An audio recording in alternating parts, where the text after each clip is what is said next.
तो प्रेमियों, आपने इस वीडियो में देखा कि तुम कितने बुरी तरह फंसे हो। यहाँ से तुम्हारा खुद का निकलना तो बहुत दूर है, लेकिन अगर कोई समझाए तो भी समझोगे नहीं। इसलिए कहा गया है, सत्संग के बिना सद्गुरु का कहा का बोध नहीं होता। और सत्संग करने के लिए शास्त्रों का पठन चाहिए। शास्त्र पढ़ने के लिए पूर्व के कर्म चाहिए, और अपने बाद पूर्व के कर्म भी है तो माँ बाप की सेवा चाहिए। ये जो पार करके आया है वो संत की बात समझ सकता है, वरना ये धरती पर किसी को कुछ भी समझाओ, कोई मानने को तैयार नहीं। रावण का उदाहरण बताता हूं। विभीषण ने राम को कहा कि युद्ध होने से पहले रावण को कुछ समझाने के लिए किसी उचित व्यक्ति को भेजो, और वह व्यक्ति थे अंगद। राम ने अंगद को कहा कि तू रावण के दरबार में जा और उसको समझाओ। बोले क्या समझाओ? बोले उसने सीता का हरण किया है और राम को धोखा दिया है, तो उसको समझाओ कि राम को शरण जाओ और सीता को वापस कर दो। जब अंगद रावण के दरबार में पहुंचा तो रावण ने उसको कुछ भी नहीं पूछा, ना बैठने को आसन दिया, ना कुछ पूछा। अंगद ने अपने पूंछ का आसन बनाकर रावण के सिंहासन के 1.25 हाथ ऊपर बैठा और कहने लगा, ध्यान से सुनो क्या कहा, कि हे रावण, मैं तेरी सभा में किस लिए आया हूं ये तो पूछता भी नहीं। मैं कौन हूं, कहां से आया हूं ये भी पूछता नहीं। तो इसका अर्थ ये है कि तेरे मति में भ्रम हो गया और भ्रम से तेरी वाचा बंद हो गई। मैं कल आपको बता रहा था कि ये देश भूल और भ्रम का है, और सारे लोग भूल भ्रम में भटक रहे हैं। तो क्या समझोगे? तो कहने लगा रावण, मैं कहता हूं सुन, जिस धरती पर अगर मानव जन्म मिला तो तीनों लोगों में अपनी सत्कृति कायम रहे, ऐसा बर्ताव करना चाहिए। दूसरे का धन, दूसरे की स्त्री, इसमें मन नहीं लगाना चाहिए।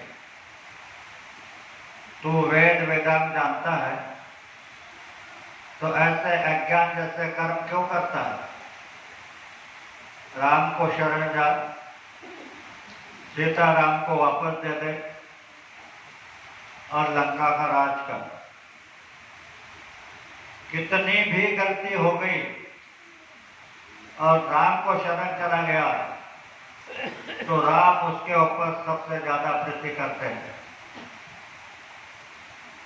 रावण अंगद से कहने लगा, ए मूर्ख, तू बंदर मेरे सामने शिष्टाई कर रहा है।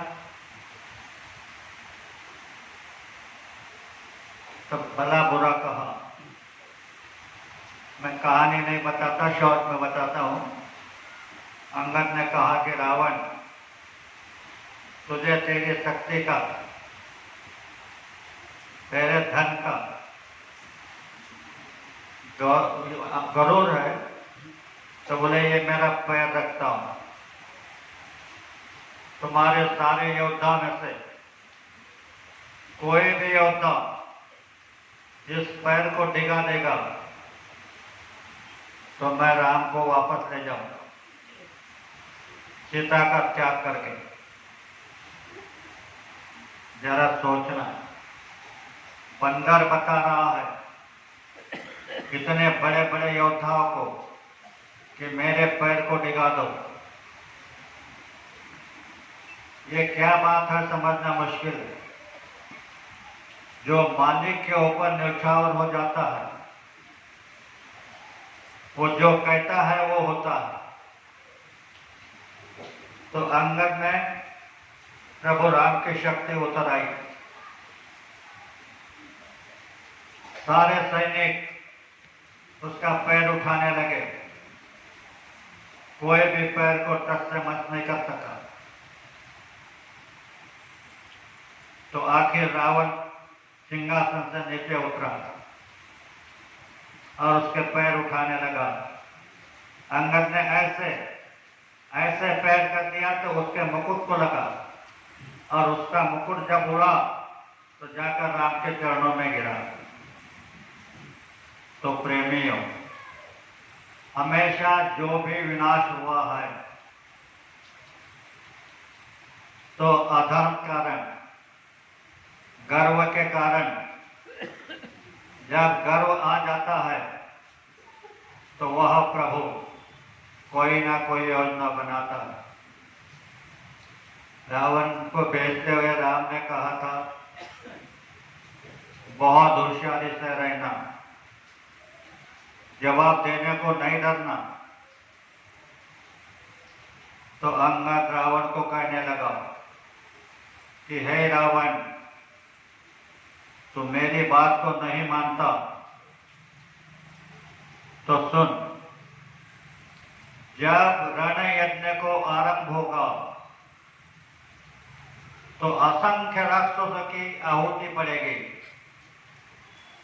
और वो यज्ञ करता भोक्ता राम तेरी पूर्णाहुति देगा। यह ध्यान में रख।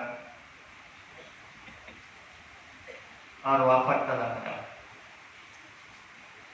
मतलब आप समझोगे कि अधर्म और गर्व जब आ जाता है तो वो चाहे जितना शक्तिशाली हो, जितना बलवान हो, जितना ज्ञानी हो। रावण इतना ज्ञानी था कि 4 वेदों के खंडन करता था, आखिर मारा गया। अंगद ने कहा